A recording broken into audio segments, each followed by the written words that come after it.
This is not the Iran war. This is the Epstein war. It ain't gonna finish. This is not the end. No, Trump is lying. You hear how he talks?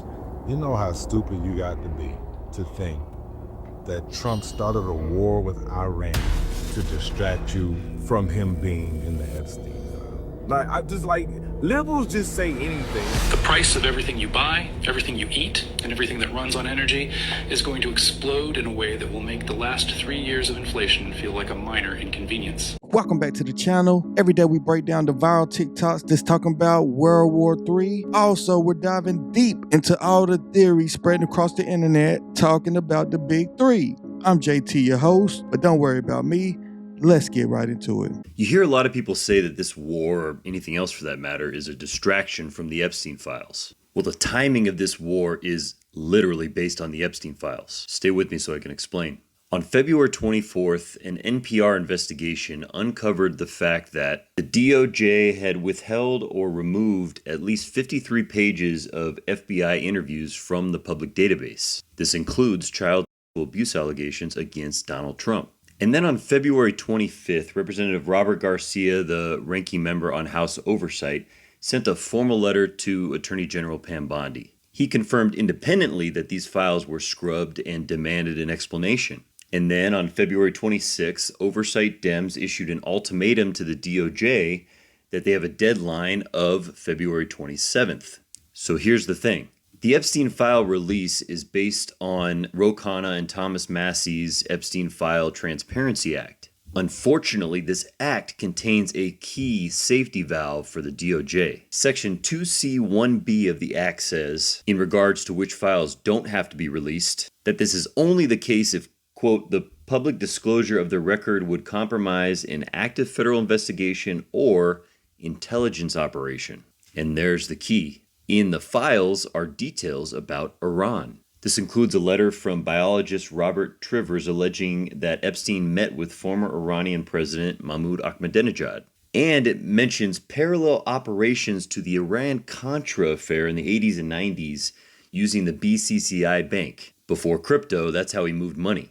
For our purposes here, this links the Epstein files to the war. And Israel and the United States launched attacks 1 hour and 15 minutes after the deadline given by House Oversight Dems. Now they can say that they can't release the rest because it would jeopardize an intelligence operation. I'm telling you, these people are smarter than you think. Now, to be clear, I don't think this is the entire purpose of the war.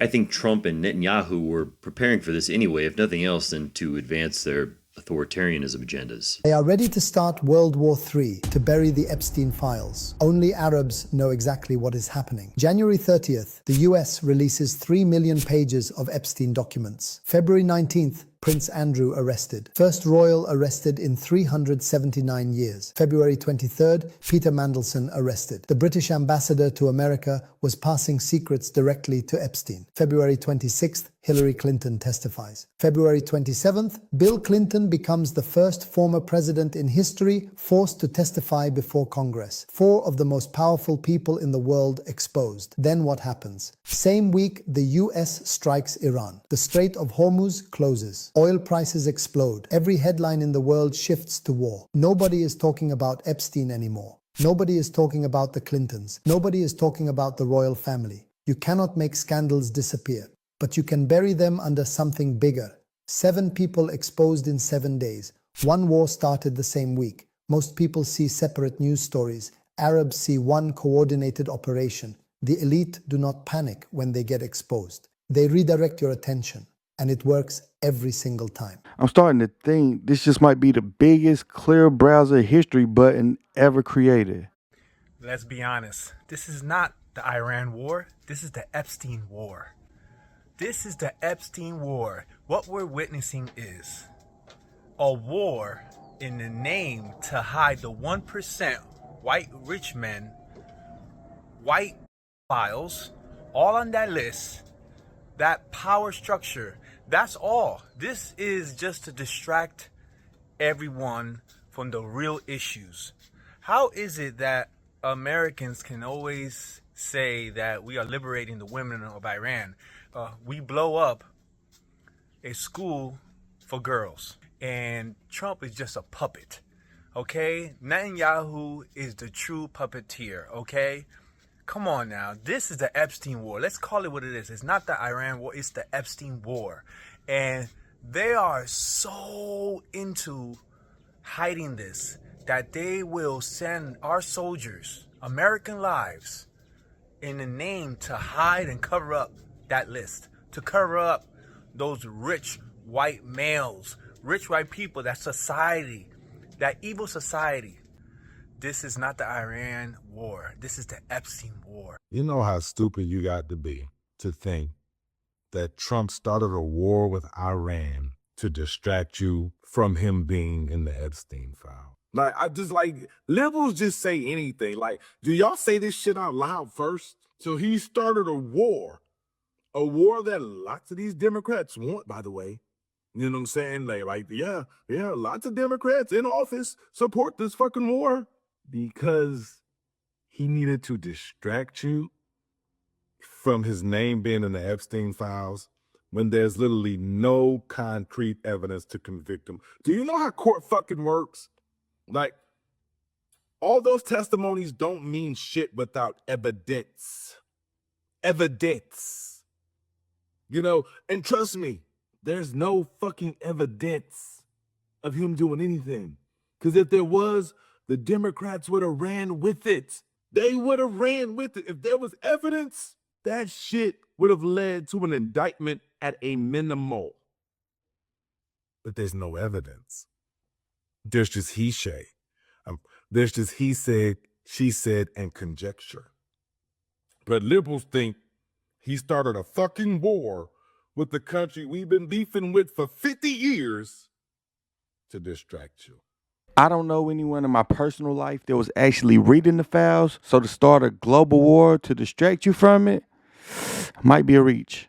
We need to discuss WW3. The investors want to know if we're still planning February 8th, 2026. So guys, this gets so much worse. So let me know what y'all think, if y'all even think this is credible. So this is on the same day the Super Bowl is happening, which is today, and people are basically just saying, I'm going to be too busy. Who cares if WW3 is going to happen? We all know in a bunch of wars, guys, there's always investors who have to invest for like the tanks and the army supply and etc., all that type of stuff, because dude, wars are very expensive and they also make a lot of money. It's just very interesting that they have to discuss with the investors before they're like, okay, should we start it? But I mean, it makes sense. Like, if you're at the top, right? Like, we have presidents, the generals, and blah, blah, blah, blah, blah. And the people that control the banks and stuff, obviously, they get to decide when war starts. So this isn't like some, like, conspiracy theory. I think the biggest thing about this is just the fact that they're saying February 8th. But guys, these files were typed in 2018. So they probably didn't really know. But yeah, guys, what do y'all think about this in the comments? Let me know your opinion. Do y'all think this is credible or not? Nobody wants this war. Absolutely no one thinks that this is a good idea. And the reason why they don't want it is because they know what it's actually about. Right. This is a war that's being pushed by Benjamin Netanyahu. Yeah. He's been trying to make this war happen for almost 30 years. This is a war that's being pushed by the Saudis, who have also wanted this war to happen. Two nations that are happy to watch American blood be expended on their behalf. This war is also being pushed because Donald Trump is in the Epstein files. And other people in the White House and other people connected with the Epstein class, they are terrified that we have noticed what they are doing. They're terrified that we're going to start wondering why the hell we let them stay in power. It might be a waste of taxpayer dollars to try to put a billionaire in jail when they just pay their way to get out. Kind of like Epstein. Since you don't want to listen to me, then listen to this dude then.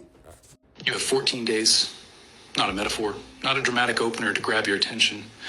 A literal, mathematical, unavoidable 14-day countdown. And when that clock hits 0, the price of everything you buy, everything you eat, and everything that runs on energy is going to explode in a way that will make the last 3 years of inflation feel like a minor inconvenience. Here's what just happened, and why those 14 days matter more than anything else happening on the planet right now. Iran just destroyed the American command center in Bahrain. Not damaged, not disrupted, destroyed. The nerve center coordinating U.S. military operations across the entire Gulf region, gone.